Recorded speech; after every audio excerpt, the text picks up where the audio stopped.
देखिए, अभी बात सही कह रहे हैं कि आप 3 वर्ष के पार हो गए हुए हैं, तो जो रुझान आ रहे होते हैं मैक्सिमम यही होता है कि वो रुझान चल करके रिजल्ट में कन्वर्ट हो जाते हैं आगे चल करके। तो हो सकता है आपने जो आप जो बात कर रहे हो कि जनता ने नहीं पसंद किया, और हो सकता है कि जब जो है टाइनी टाइम ड्यूरेशन में हमने एसआईआर भी करा लिया, ये भाजपा को पहले ही पता चल गया हो कि अगर हम जो है बिना एसआईआर के चुनाव करने चले जाएंगे तो जनता को वोट डालने को अवसर दिया जाएगा, तो हो सकता है कि हम फैब्रिकेशन नहीं कर पाएंगे, और फैब्रिकेशन नहीं होगा तो हमारी तरफ रिजल्ट नहीं आएगा। तो भाजपा ने एक तरफ से कार्य किया कि हम फैब्रिकेशन में लग जाते हैं और वो इंडल्ज रहे फैब्रिकेशन में। इसीलिए समाजवादी पार्टी हम कह रहे हैं कि उत्तर प्रदेश में अगर एसआईआर होगा तो हम पूरी मजबूती के साथ में उसको लुकआउट करेंगे, फॉलो अप करेंगे। परिणाम अगर आप ये कहती हैं कि बिहार की जनता ने जो ट्रेनों पे लटक लटक करके आई छठ पूजा मनाने के लिए उसने वोट दिया, वो उसे भूल करके जो है इस सरकार को वोट दे दिया। अगर आप ये कहती हैं कि जो एक हफ्ते में 20-20 पुल गिर गए, करप्शन के भेंट चढ़ गया बिहार, और उसको उसके बावजूद भी जनता ने जो है इसी सरकार को दोबारा वोट दे दिया।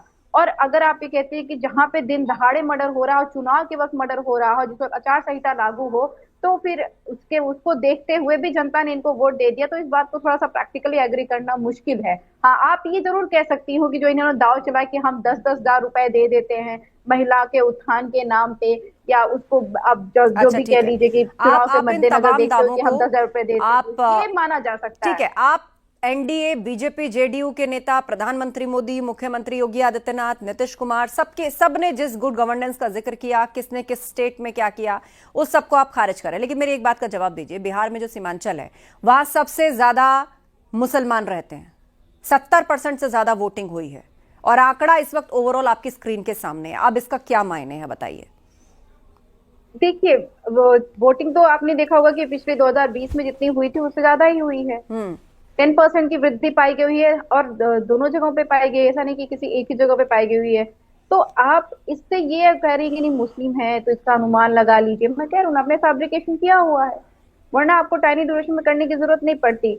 इस बात को आप खुद बताइए कि कोई एग्री कर सकता है कि जहां पे इतना कुशासन हो कि दिन दहाड़े हत्याएं हो रही हो, शराबबंदी होने के बाद में हर नुक्कड़ चौराहे पे आपको शराब मिल जाती हो, जहां पे करप्शन इस कदर हो कि पुल गिर जाते हो, जहां पे शिक्षा का ये हालात हो कि आप सबसे पीछे चल रहे हो, जीडीपी में आप जो है 14वें नंबर पे आ रहे हो, और यहाँ पे सबसे ज्यादा प्रवासी की समस्या हो, प्रवासी आए परेशान हो करके, और उसके बाद में आपको वोट कर रहे हैं, थोड़ा सा जस्टिफाइड नहीं लगता ठीक है है समीर सिंह कि जी, इतनी आपका जवाब। परेशानियों के बाद समीर भी सिंह जी, जस्टिफाई कर विपक्ष रहे हैं। विपक्ष खारिज कर रहा है कि ना माफिया के मुद्दे में दम था, पुल गिर गया, करप्शन इतना था, क्राइम रेट ज्यादा था, उसके बाद कैसे ये सब हो गया, और एसआईआर की आड़ में खेल हुआ, ये आरोप तो चला ही आ रहा है।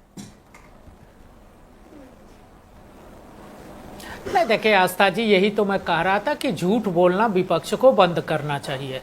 अब समाजवादी पार्टी की प्रवक्ता यहाँ बैठ के आज भी झूठ बोल रही हैं।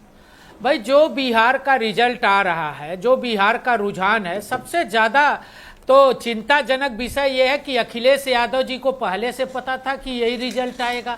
वो सो के उठे और सवेरे ही उन्होंने ट्वीट कर दिया। सवेरे का ट्वीट उनका पढ़िए, वो अखिलेश यादव समाजवादी पार्टी जो बिहार में एक भी सीट नहीं लड़ रही है। इतिहास की पहली घटना है, जब मुलायम सिंह जी नेता थे तो कुछ सीटें वो लड़ते थे। गठबंधन में कांग्रेस 60 सीटों पर लड़ रही है और अखिलेश यादव जी को एक भी सीट यूपीए गठबंधन ने नहीं दिया। अखिलेश यादव जी बिहार में प्रचार कर रहे थे, अपमान किसका कर रहे थे बिहार में? योगी आदित्यनाथ जी का।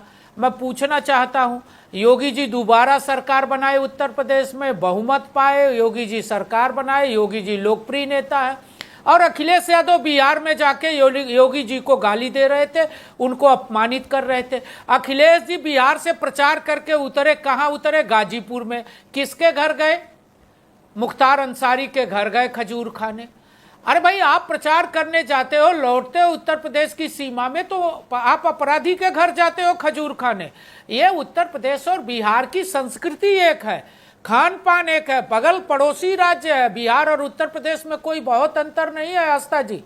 अखिलेश यादव जी जो सवेरे ट्वीट किए, उनके पेट का दर्द था, वो हाशिए पे है, उनकी साइकिल पंचर हो गई है एक भी सीट न लड़ने के बाद भी। अब फिर मैं उसके आगे बताता हूं, कांग्रेस ने किसको गाली दिया? मोदी जी की मां को अपने मंच से गाली दिया। तेजस्वी ने किसको गाली दिया? नीतीश कुमार को। नीतीश कुमार जी की उम्र को गाली दिया कि भूल जाते हैं उनकी उम्र। अरे मैं पूछना चाहता हूं तेजस्वी जी, लालू यादव की भी उम्र हो गई है, आप अपने पिता को गाली देते हैं क्या? ये संस्कार है हमारा क्या? ये भारतीय जनता पार्टी का संस्कार है, ये समाज का संस्कार नहीं है, ये आरजेडी का संस्कार हो सकता है। आपने मोदी जी की मां को गाली दिया, आपने नीतीश कुमार का अपमान किया, आपने योगी आदित्यनाथ का अपमान किया। वहीं दूसरी तरफ आस्था जी, मोदी जी बिहार का विकास चाहते हैं, नीतीश कुमार जी सुशासन लाए, मोदी जी महिलाओं का उत्थान चाहते हैं, महिलाओं की बात करते हैं।